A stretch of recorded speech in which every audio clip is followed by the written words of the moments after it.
Magandang gabi po sa ating lahat, mga kapatid, mga kababayan. Sabado na naman po ng gabi, oras na naman ng pag-aaral ng salita ng Diyos. Bago yun, magpalimunan muna tayo sa panalangin. Amang Diyos, makapangyarihan sa lahat, salamat po na lagi mo kami binibigyan ng pagkakataon na makaliig ka sa pag-aaral ng iyong salita. Buksan mo po ang aming puso at isipan para matanggap po namin ang mensahe mo sa pag-aaral namin ng iyong salita sa gabi nito. At sa ganun ito po ay may pasabuhay namin at maging kagalakan at kaluwalhatian sa iyo. Salamat po, ito ang aming panalangin sa iyong anak na si Jesus. Amen. Bago tayo magsimula sa pag-aaral, makinig po muna tayo sa isang natatanging awit na handog ng ating singing elder, Elder Albert.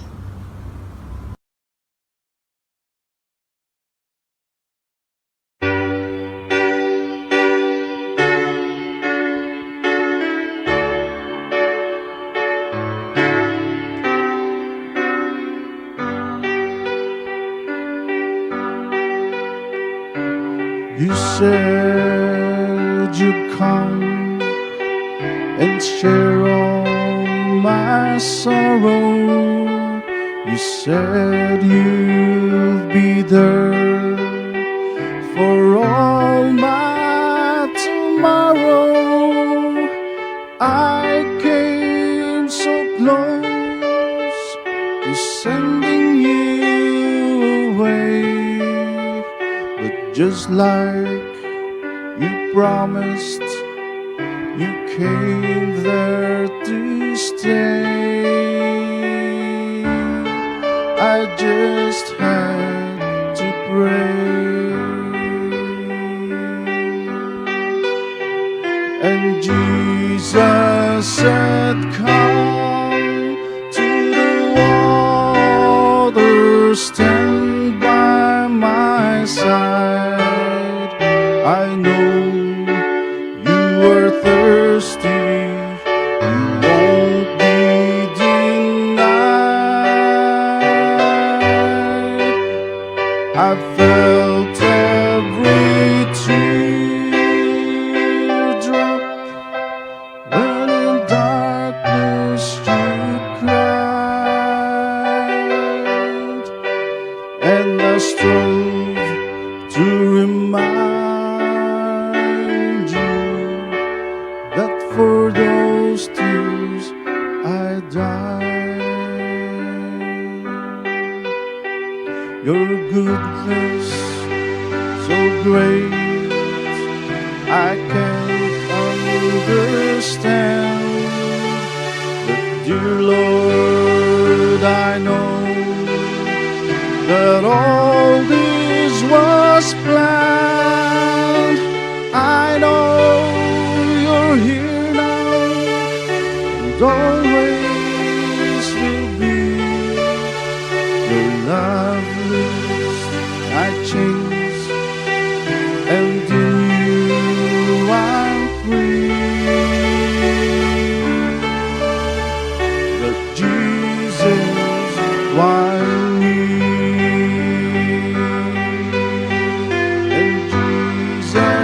Said, "Come to the water, stand by my side.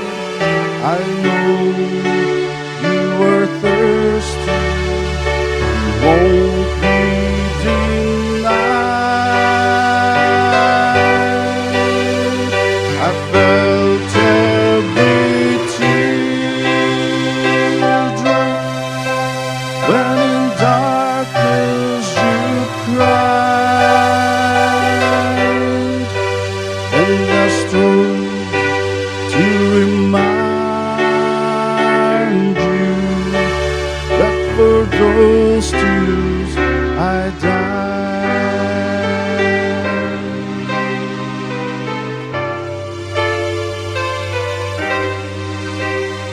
And I strove to remind you that for those tears I died.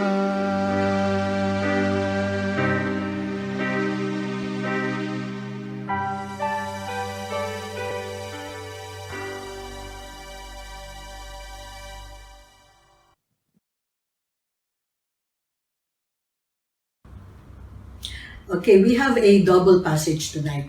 Dalawa po ang ating gagamitin na passage at kung bakit malalaman natin at the end of this first one. Ang una nating passage ay manggagaling sa Mark chapter 4 verses 35 to 41. I will be reading again from the New International Version. That evening, Jesus said to his disciples, "Let us go over to the other side." Leaving the crowd behind, they took him along, just as he was in the boat. There were also other boats with him. A furious squall came up, and the waves broke out over the boat, so that it was nearly swamped. Jesus was in the stern, sleeping on a cushion. The disciples woke him and said to him, "Teacher, don't you care if we drown?" He got up, rebuked the wind, and said to the waves, "Quiet, be still." Then the wind died down and it was completely calm. He said to his disciples, "Why are you so afraid? Do you still have no faith?" They were terrified and asked each other, "Who is this? Even the wind and the waves obey him." So nakita po natin sa ating pagbasa sa gabing ito, ang eksena nasa boat sila in the Sea of Galilee, which technically is not a sea, it is called the Lake of Gennesaret. So bakit siya tinatawag na sea? Kasi sa sobrang lawak niya, ang equivalent niya parang dagat. So bakit hindi pa rin dagat? Kasi ang babaw naman niya. Ang mga lake mababaw. Ang mga sea malalim. So siya malapad lang, pero hindi malalim. Pero popularly called Sea of Galilee, but technically, Lake Gennesaret. Okay, so ano nangyari? A furious squall. A squall is a sudden storm. Yung biglaan ng wind and waves. So, it can rise, according to sa mga nababasa ko, it can rise up to 12 feet in the mga waves. So, syempre nakakatakot yun. 6 foot na tao yung taas nun. At ang mas nakakatakot pa, pumapasok na yung tubig doon sa kanilang boat. Okay, so tapos nasa gitna pa sila ng dagat, so napakadilim, pitch black. Imagine niyo yung eksena, ang dilim-dilim, ang layo-layo sa kalupaan, tapos kayo-kayo lang ando doon sa boat, at although nando doon si Jesus, tulog naman, so parang ang feeling nila, oh, we are left on our own. Anong laban natin dito? So they were really, really scared. Ang tanong, bakit sila natakot? They were seasoned fishermen. As fishermen, ang trabaho nila sa tubig. At alam naman natin na ang mga fishermen usually nangingisda sila sa hating gabi. Kasi doon mas madali makakuha ng isda pag hating gabi. Umaakyat yung mga isda, humahanap ng liwanag. Sanay sila ng hating gabi sa oras na to. Sanay sila sa gitna ng dagat sa sitwasyon na to. Bakit sila natakot? Although hindi sinabi sa passage natin kung bakit sila natakot, we can just make an educated guess. Okay? Ano ang nangyari? Ba't sila natakot? They were paralyzed by their fear. Fear has a paralyzing effect on people. Fear is an emotion. Di ba lagi ko sinasabi sa Bible study, pag nauna ito, sumasara ito. Nakalimutan nila na seasoned fishermen tayo. Dito na tayo tumanda sa tubig, sa dagat. Mag-capsize man tong boat, we can always swim. Kaso nga naunahan ng takot. Yung paralyzing effect ng fear, yun ang nakakatakot eh. Isipin natin, may mga nabasa na tayong mga stories or testimonies na nung tumalon sila sa tubig dahil nasusunog o nalulunod na yung boat, at marunong naman sila mag-swim, and yet nalunod pa sila. Bakit? Kasi nagpanic sila. Pag nagpanic ka, naunahan ka ng fear, ayun na-paralyze ka ng fear. And this was what happened to them. Kaya ginising nila si Jesus. Sinabi sa verse 38, sinumbatan pa nila si Jesus. Ano sabi nila? "Teacher, don't you care if we drown? Malulunod na tayo, natutulog ka pa dyan." Ano sinagot sa kanila ng Panginoon sa verse 40? "Why are you so afraid? Don't you still have faith? Do you still have no faith?" So ang ine-expect nila ay malulunod sila because of the furious squall. Ang ine-expect naman ni Jesus, sasalubungin nila ng faith yun, hindi ng fear. Bakit? Kasi before this point in time, sa Mark chapter 4, ang dami ng ginawang milagro ang Panginoon. Ang dami na niyang mga demonyong pinalaya sa mga katawan ng mga Hudyo. Ang dami niyang pinagaling ng mga may sakit, mga bulag na nakakita, mga pipi na nakapagsata. Ang dami ng milagro. And they were witnesses to this. Kaya ang ine-expect ni Jesus, dapat may faith na sila. Kaya ang tanong niya, do you still have no faith? Eh paano nga? Kasi, pinanguna nila yung fear. Kaya natabunan yung faith. Diba?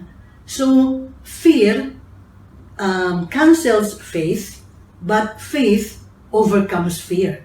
O magkaiba yun ha. Fear cancels faith. Pag sinabing cancel, nawawala yung faith. Ang natitira lang yung fear.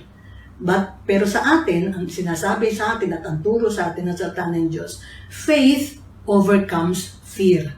Overcomes, ando doon, hindi mo tatanggalin. Haharapin mo, pagwawagian mo. The only way to deal with fear is to overcome it. And you cannot overcome it unless you face it. So yun ang nangyari sa kanila. Their fear canceled their faith. Pero ang gusto ng Panginoon, i-overcome natin yung ating fear with our faith.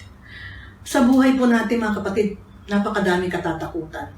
Kahit hindi na itong pandemic, doon sa natural, kasi hindi natural itong pandemic eh. Kahit sa natural, ang daming pwedeng katakutan eh. Ang daming pwedeng mangyari, ang daming problema, madaming issues, maraming pwedeng katakutan. Pero ano ang pang-overcome natin sa kanila? Word of God. Kasama nila yung living Word of God. Pero dahil hindi nila na-acknowledge, kaya wala nangyari, naunahan sila ng takot. Tayo naman, dahil alam na natin, kung ano man ang fear na mayroon, bago pa ito dumating, sinasaturate natin ang ating sarili with faith on the Word of God. O bigyan natin ng example, ha? Kunyari, sa kaliwa, siyempre sa kanan ng Panginoon, sa kaliwa yung devil. Sasabihin ng devil, sa pandemic na to, wala na kayong pag-asa. Ano naman isasagot natin? My God, or our God, is the God of hope. Meron kaming pag-asa. Sasabihin na naman ng devil, meron nga kayong pag-asa, pero napakahirap naman yan. Mahirap, matagal. Mahirap, matagal, pero hindi imposible. Our God is the God of the impossible. Is anything too difficult for our Lord? Hindi pa rin titigil siyempre ang Diablo. Sabihin niya, oo nga, hindi nga imposible. Pero alam niyo ba kung ano gagawin ng Panginoon? Alam niyo ba kung ano mangyayari?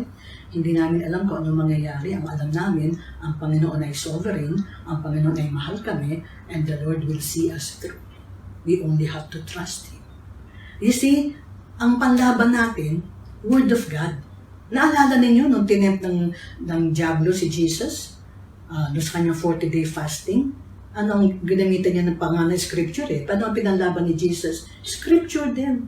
On our own, wala tayong laban. But because of Jesus in us, and because of the Word of God, may laban tayo. So our faith in the Word of God, in God, will overcome our fear. Hindi kailangan alisin yung fear. Pagtatagumpayan lang natin, i-overcome lang natin. Huwag natin katukutan ng mga fear. Andyan lang sila, parte sila nitong mundo. Sabay-sabayan tayo na nabubuhay sa mundo na to. Pero may advantage tayo. We have the Lord in us, with us. Dapat lagi natin ina-acknowledge yun. Okay? So, bakit hindi na-acknowledge ng mga disciples? Kasi nga sabi sa verse 37, na gulat sila nung pumasok na yung tubig dun sa boat.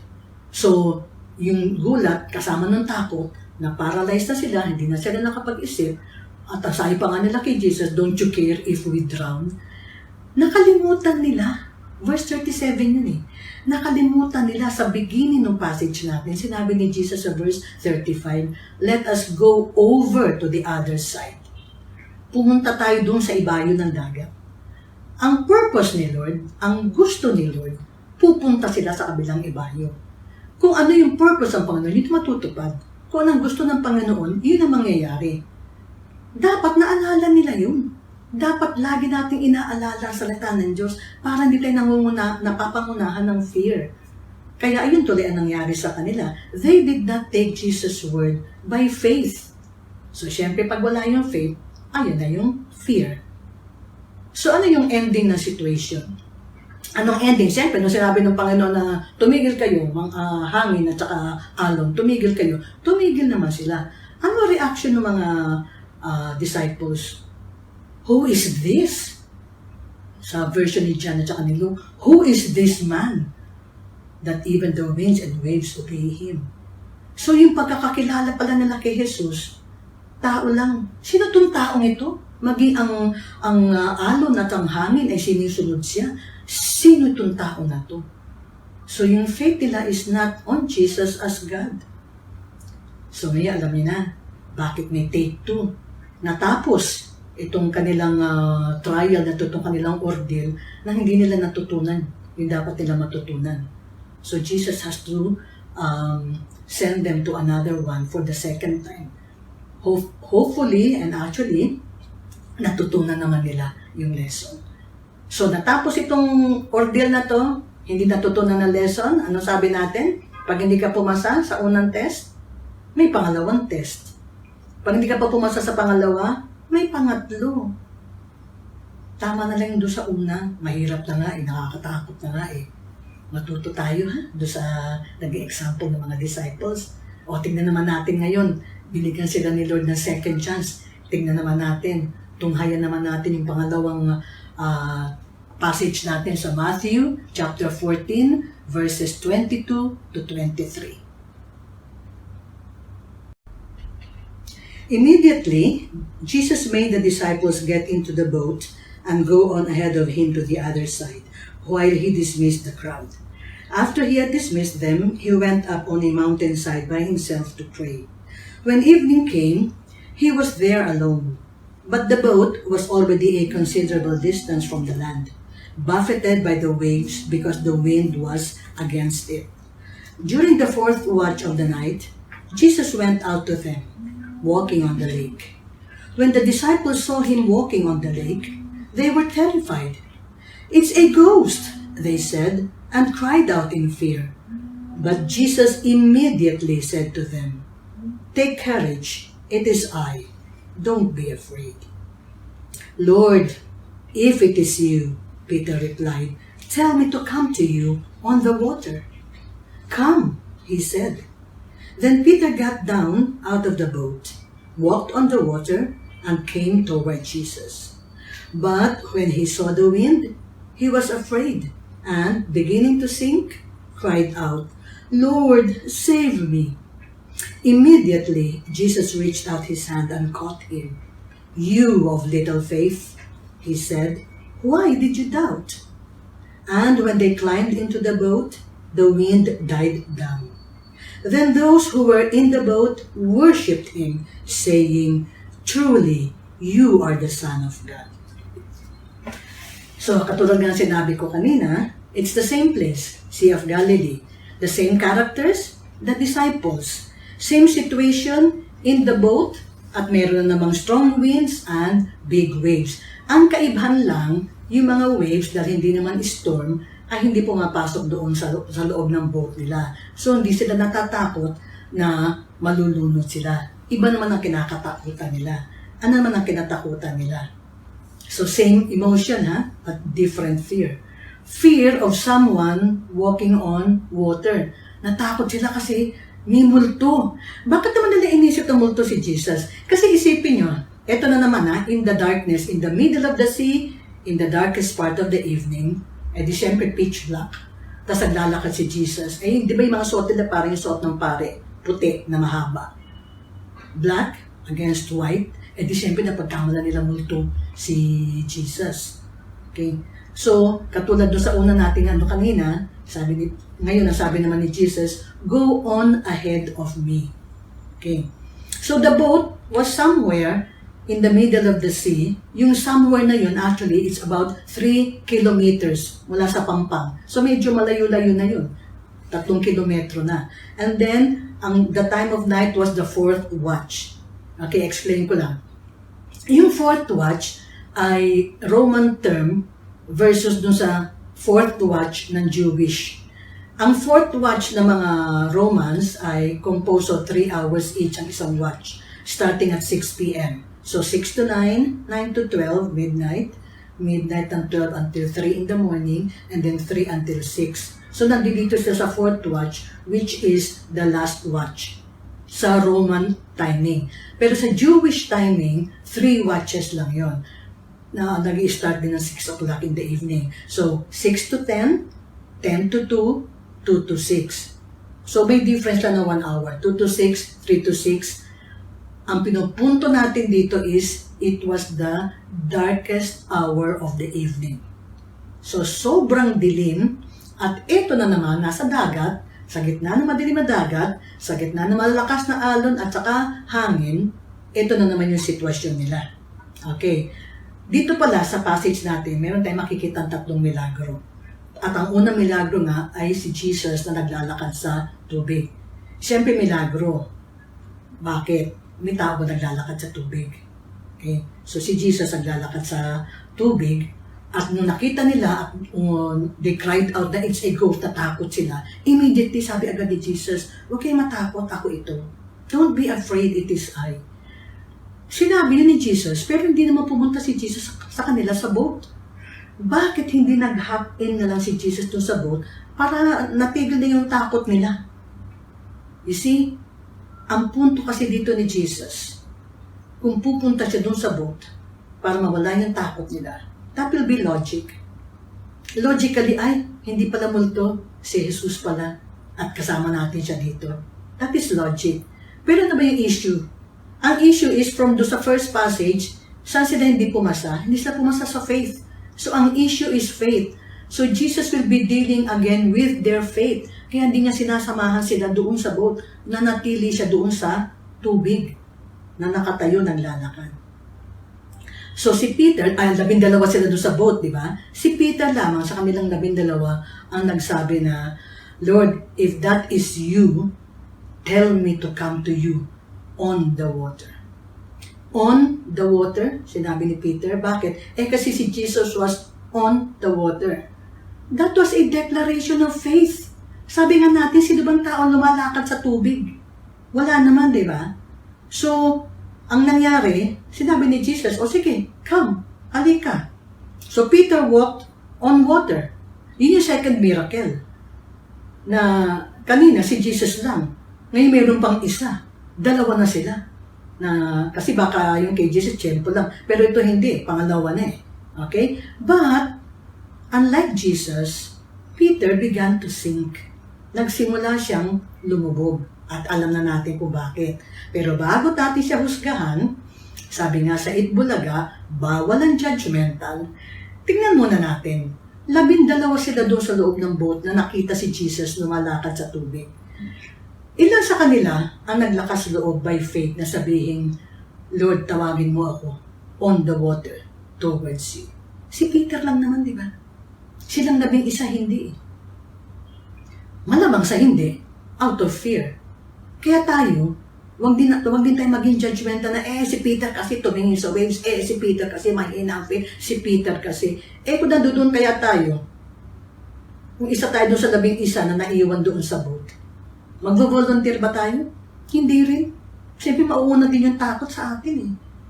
Kaya dapat nga, actually, i-comment pa natin si Peter dito na at least he had the faith.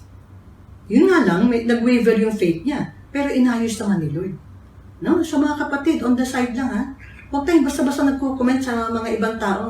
Kasi kanya-kanya tayong trial sa buhay. Kanya-kanya tayong sitwasyon sa buhay. Kanya-kanya tayong laban. Iba yung naging laban ni Peter eh.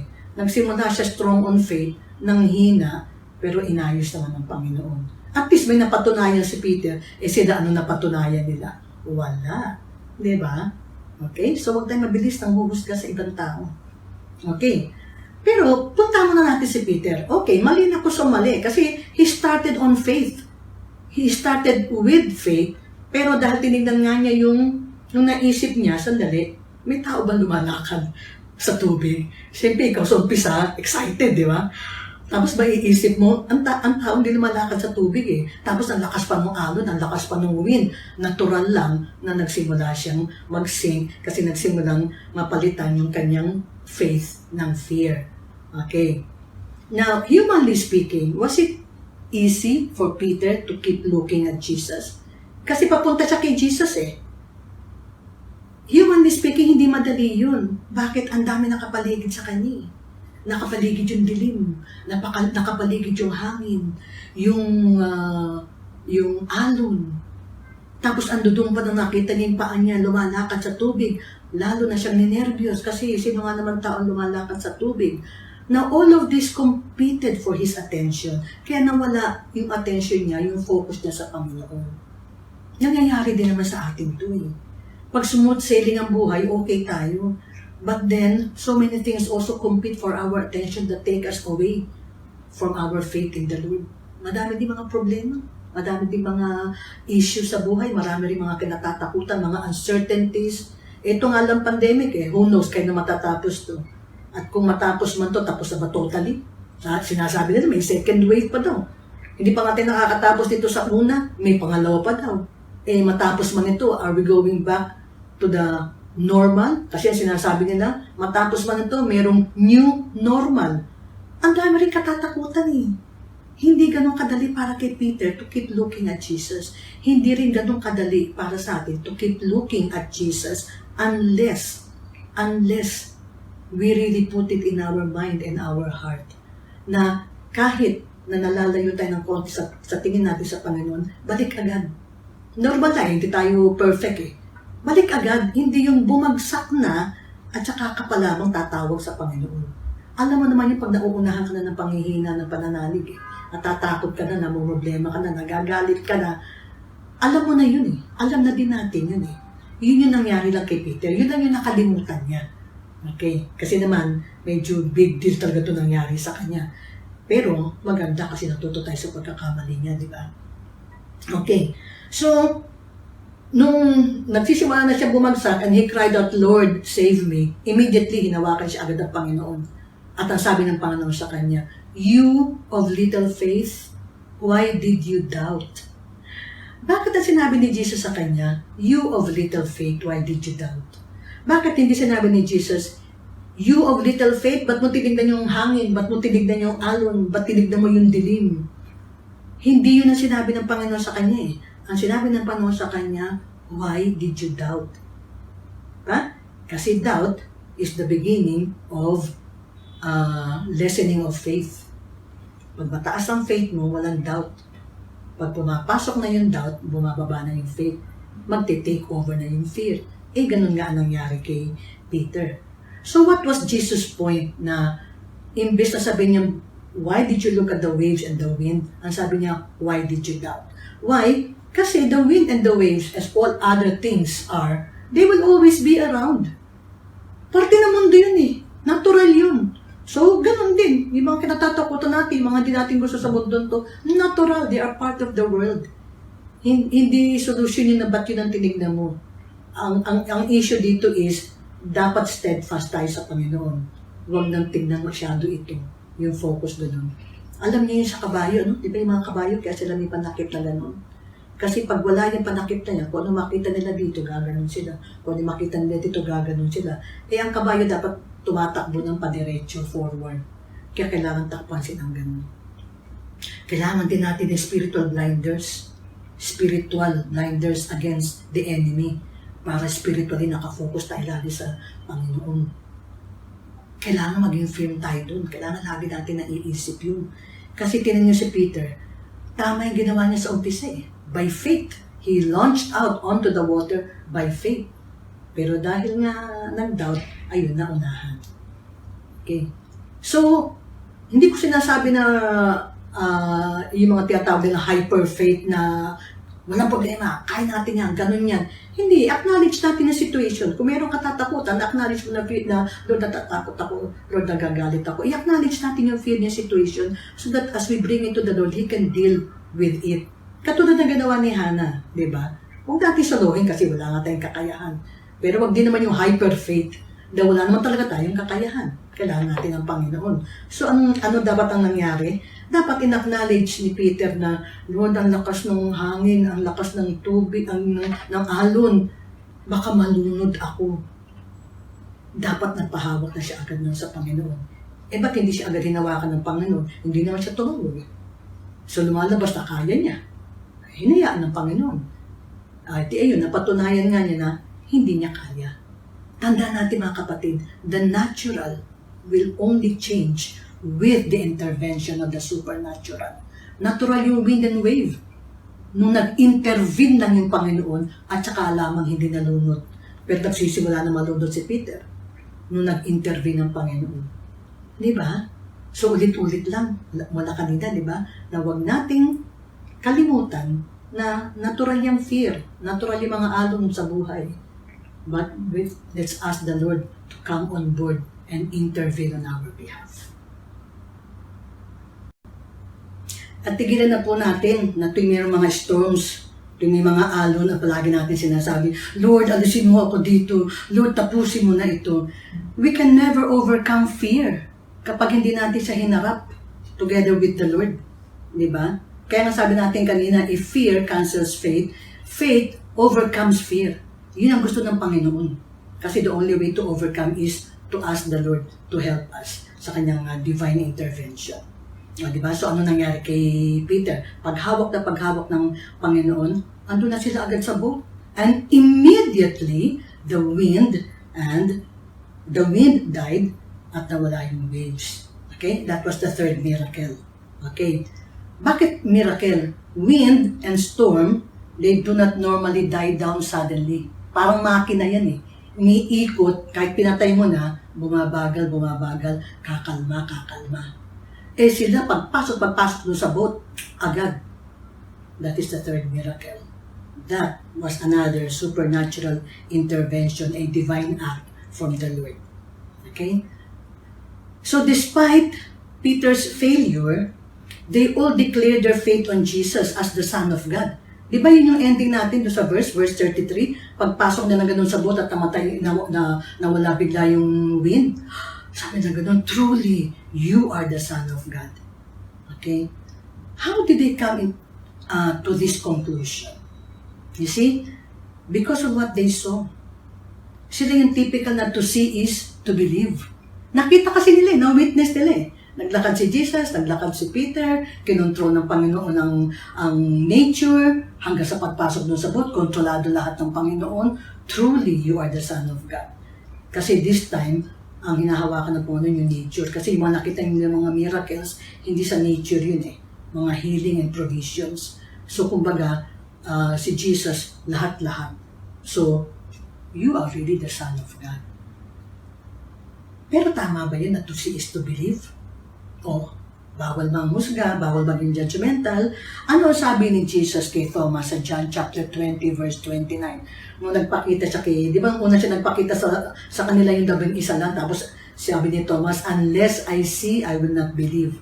Kaya nung nagpakita siya kay Thomas, at naniwala na si Thomas, ano sabi niya? You believe because you have seen, but blessed are those who have not seen and have believed. Huwag tayo agad maging judgmental. Some people need some evidence bago sila maniwala. Pag baguhan ka, hindi ka pa sanay, kailangan mo ng ebidensya. Kailangan ng ayuda. And then later on, you work on that, na-strengthen, hindi mo na kailangan ng help. Lahat tayo may starting point pagdating sa faith. So, that was their starting point. Kaya nga take 2 eh. Diba? Hindi sila pumasa doon sa umpisa eh. Si Peter, when he responded with a weak faith, yung weak faith ba niya nanatili na weak? Hindi. Na-strengthen yun. Nung nasabi ng Panginoon sa kanya, why did you doubt? So dapat pala yung faith, if you come out strong, it should remain strong. If you come out weak, it should come out strong eventually with the Lord. Kasi nga, he was going to the Lord. Peter's failure contributed to their faith on Jesus. Hindi lamang si Peter ang nag-improve ang faith. Miski naman sila eh. Na-work up yung faith nila because of what they saw na ginawa ng Panginoon kay Peter. So yung failure ni Peter, maganda ang naging kinalabasan sa kanila. Di ba? Although, yes, they needed an evidence of faith. And this time, ano yung evidence na yon? Natutunan na nila. From what kind of man is this? Natutunan na nila na truly you are the Son of God. Di ba? Kanina, nung bumagsak yung faith nila, anong klaseng tao ito? Pero ngayon, na natuto na sa tapon yung faith nila, truly, you are the Son of God. Okay? So, anong pwede natin maging conclusion dito sa dalawang passages sa pinag-aralan natin? Similar, but different at the same time. Unang-una, with proper perspective, failure can be a great teacher. Kaya huwag natin katatakutan ng mga failure.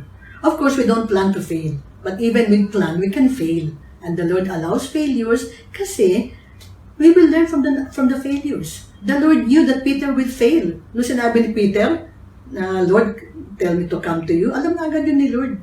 Pero gusto niya na mismo si Peter maranasan yun. Para mismo si Peter alam niya kung anong gagawin niya with that failure. Okay?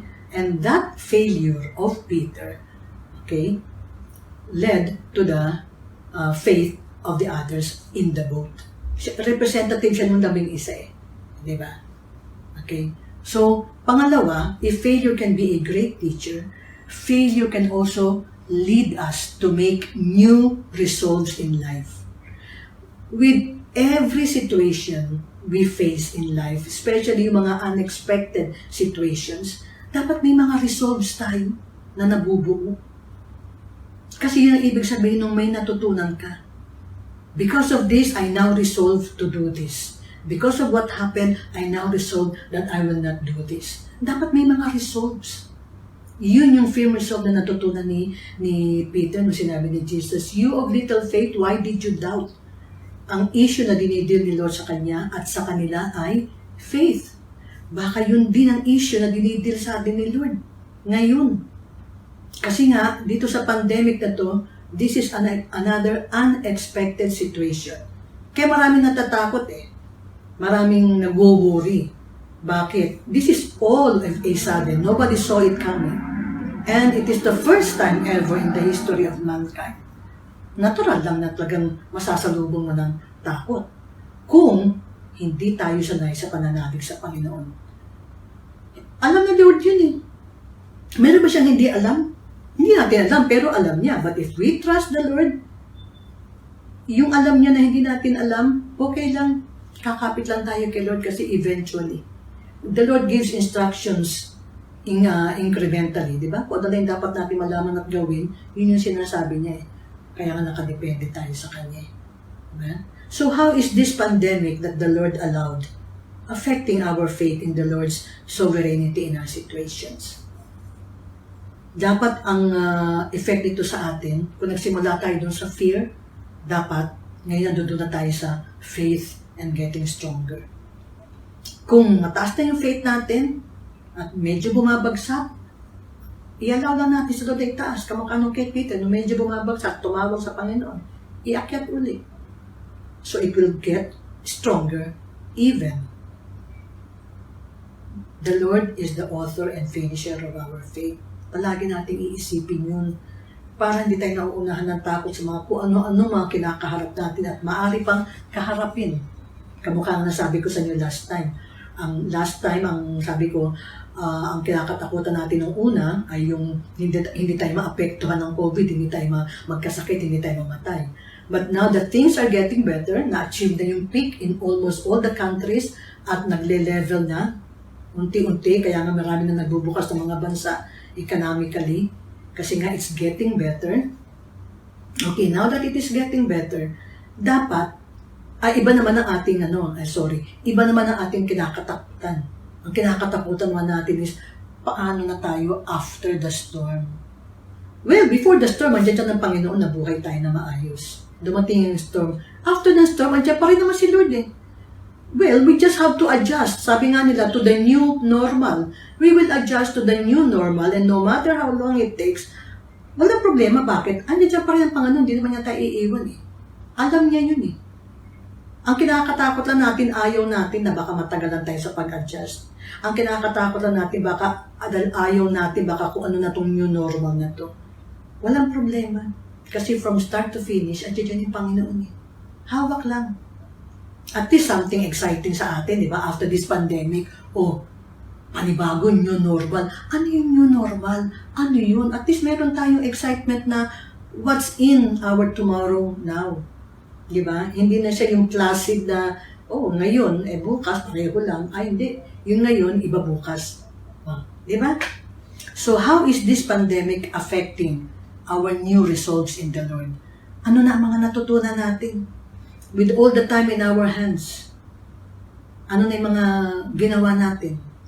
Ano na yung mga nakita natin? Ano na yung mga narinig natin? Ano na yung mga nabasa natin?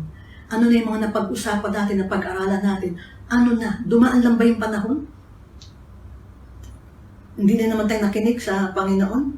Kamakano mga apostoles no Last Supper, remember? Si Jesus emote ng pag-share sa kanila. Sila naman who is the greatest, who will be the betrayer? Nalampasan. Napakalaki na nga itong pandemic ito kung malampasan pa tayo nung dapat matutunan. Diba? So if at this point in time, nandun ka pa rin sa fear, wala ka pa dun sa faith, no problem. Sabihin na natin kay Lord, this is my time to climb up. Hawak ko na yung kamay ko. Let me climb up with you onto the boat. It is never too late with the Lord. It is never too late. May kanya-kanya tayong panahon sa Panginoon. Ang importante, we always keep our focus on the Lord. We always hold the Lord supreme, yung sovereignty niya dahil sa pagmamahal niya sa atin.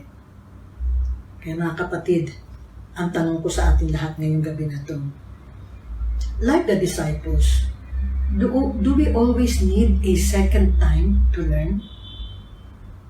Kailangan na naman ng second pandemic para matutunan natin ang natututunan natin ngayon?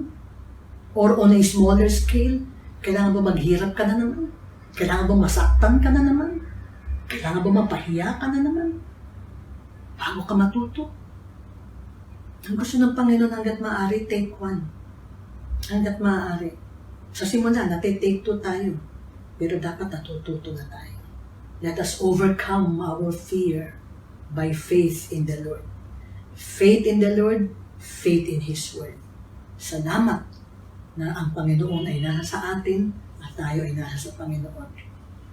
We will remain victorious.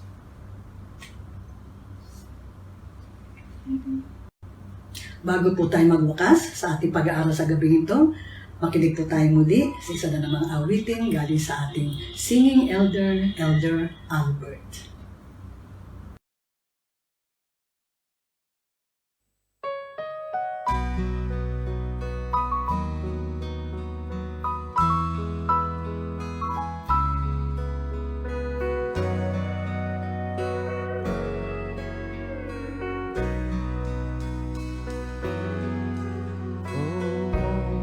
Wonderful Savior is Jesus my Lord.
So mga kapatid, next week, New Testament naman New Testament pa rin tayo, this time with one person. Hindi ko muna sasabihin siyempre yung pangalan para manood kayo sa Sabado. He is the male counterpart ni Esther sa Old Testament. Okay? So, faith booster na naman to. Sabi ko nga, kung ngayon lang tayo tumataas sa faith natin, sige lang, every day, the Lord will increase our faith. Okay? So, manalangin tayo ng pangwakas sa Panginoon. Salamat po, Panginoon, sa assurance na nandiyan ka palagi. At dahil kami mga anak mo, nandun palagi, nasa tabi ka namin. Buksan mo lang po, Lord, ang aming mga isip. Kasi kung minsan naka-crowd out ka sa dami ng mga inaasikaso namin, mga iniintindi namin, nakakalimutan ka namin. Kaya kung minsan kailangan ka magdala ng mga storms, ng mga trials para maalala ka namin. Salamat, Panginoon, na alam namin that you will never leave us, you will never forsake us, that you will always be sovereign because you alone are God. You alone are Most High. Walang ibang Diyos, kundi ikaw lamang. Salamat po na sa natutunan namin ito personally, matutunan din namin ituro sa iba. Tulungan din namin sila kasi kung tumataas kami sa faith ngayon at kung yung iba naman ay hindi, tulungan din namin na umangat din sila sa faith kasi yun ang nautos mo sa amin. Magpalakasan kami sa bawat isa for the praise and glory of your name. Salamat po muli, Ama, sa inyong salita, sa inyong pagmamahal, sa inyong kapangyarihan. Sa iyo lamang lahat ng papuri na tanging ikaw lamang ang dapat tumanggap sapagkat ikaw lamang ang Panginoon, wala nang iba. In Jesus' name, Amen. So mga kapatid, until next week, let's stay safe, happy, assured, and growing strong in our faith in the Lord.